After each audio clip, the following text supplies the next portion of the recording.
صوابیوال نه بعد اوس زمونږ د لرې لرې نه مېلمانه راغلي دي، د نورو ضلعو نه راغلي دي. هغوی ته نمبر ورکوو. د ټولو نه مخکې د خیرآباد نه راغلی زمونږ مشر فضل تصور صاحب له بلنه ورکوم چې د ماسټر شیر افضل صاحب دا کتاب ورته ووایم چې نوې پښتو به وي بس ویلی به شي، نوې پښتو به وي بس ویلی به شي، او څوک د لیکلو د لوستو به نه وي، او که داسې حال وي یوه ورځ به راشي، که داسې حال وي یوه ورځ به راشي او پښتون به پاتې شي، پښتو به نه وي. فضل تصور صاحب خیرآباد. شکریہ، ډېره مننه ملګرو. زما د کلام پښتو ته اشاره ده.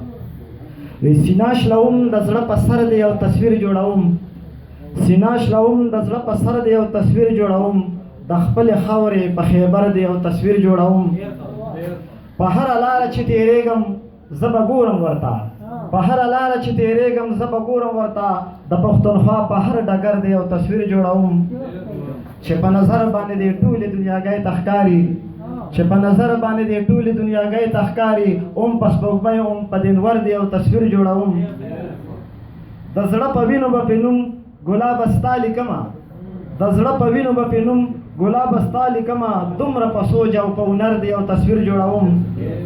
او چې خاپیرۍ د کوی کاپې تماشې ته راشي، چې خاپیرۍ د کوی کاپې تماشې ته راشي، د اب په سر په سمندر دی یو تصویر جوړوم. او په پښتنو کې به یو نوی سباوون پیدا کی، په پښتنو کې به یو نوی سباوون پیدا کی، په ښکلي ښکلي پېښور دی یو تصویر جوړوم. مننه. چې هر شپونکی ورته شپېلۍ کې یا قربان ووایي، چې هر شپونکی ورته شپېلۍ کې یا قربان ووایي، د ملکڼ په اوچت غر دی یو تصویر جوړوم. او زه تصوره به ور په غاړه کم حامل د ګلو، زه تصوره به ور په غاړه کم حامل د ګلو، یو په چینار بل په نختر دی یو تصویر جوړوم. مننه.